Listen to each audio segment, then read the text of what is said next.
歡迎大家嚟到 Maths Online Channel， 一個主打投資理財教學嘅頻道。我係你哋嘅主持 Kenneth。上次嘅 Maths Online 投資教室就同大家講咗一啲陰陽燭嘅形態，咁今集梗係要講一啲 advanced 啲嘅形態啦。咁就係頭肩底同埋頭肩頂啦。大家嘅支持就係我出片嘅動力，即刻 like 同 subscribe 我哋嘅 channel， 追蹤最新嘅投資資訊啦。頭肩形態 Head and Shoulders 係我哋喺技術分析入邊好經典嘅形態之一，係代表住股價有可能會反轉㗎。分別係代表住頂部形態嘅頭肩頂，即係當市場由睇升轉向睇跌，同埋代表底部形態嘅頭肩底，即係當市場由睇跌轉向睇升。頭肩頂形態係由左肩、頭部、右肩同埋頸線四個部分組成。左肩即係價格先升後跌，形成第一個高位，咁成交通常都係比較高嘅。而頭部就係價格再次上升，突破咗左肩嘅高位，形成一個更加高嘅峰值。咁呢個時候嘅成交量就會逐漸下降，可能就會出現背馳。而右肩就係當價格再次上升，但係高位係低過頭部，之後再反轉下跌。咁成交量通常都會比左肩同埋頭部更加低，而頸線就係連接住左肩、頭部同埋右肩嘅低點形成嘅頸線。當價格跌穿咗頸線同埋確認咗突破之後頭肩頂嘅形態就完成啦。如果價格反彈去翻條頸線嘅上方就代表住呢個形態就失敗。咁而頸線係可以係水平或者係傾斜㗎。頭肩頂形態都係反映住市場情緒，即係冇辦法突破前高。肩部嘅價位係冇突破頭部嘅價位，另外大量嘅資金就會被套住喺一定嘅價位以上，即係頸線以上。短期入邊股價向上就充滿住壓力啦。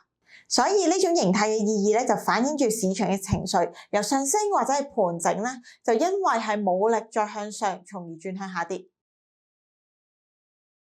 當頭肩頂形成，股價跌穿咗頸線就係一個賣出嘅信號。另外，當股價反彈唔超過個頸線，而且個收盤價係冇辦法重新企喺頸線之上亦都係另一個賣出嘅信號。後者嚟講啦，如果下跌之後向頸線反彈，咁呢個時候做淡唔一定係最準，但係係最容易控制到風險。因為個頸線位係有一定嘅阻力喺度，咁所以就相對容易係比較 set 呢一個位去做一啲嘅風險管理位置。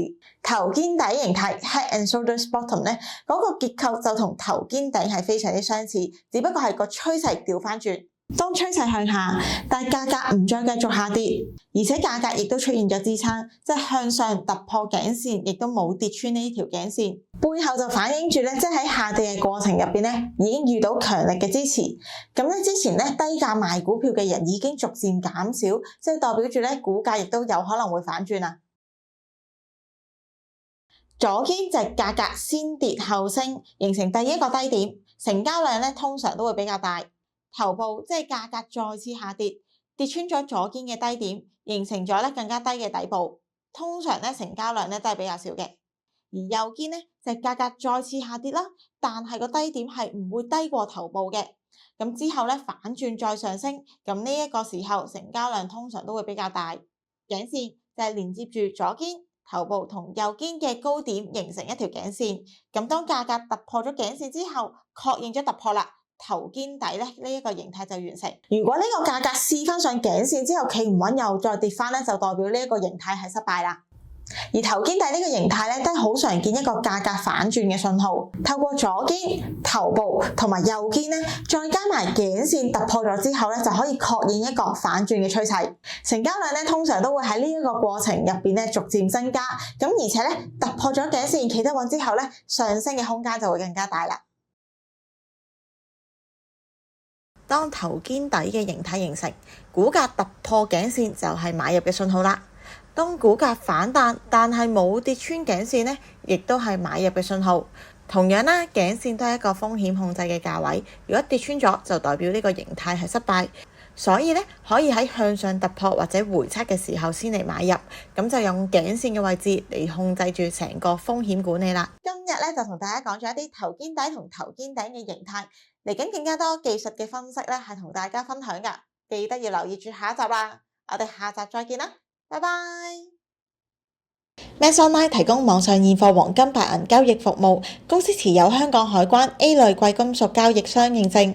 母公司係香港上市公司連成科技集團，係香港金融科技領域嘅先驅，多年來一直為不同嘅金融機構開發同埋提供金融交易服務，業務多元化，財政穩健。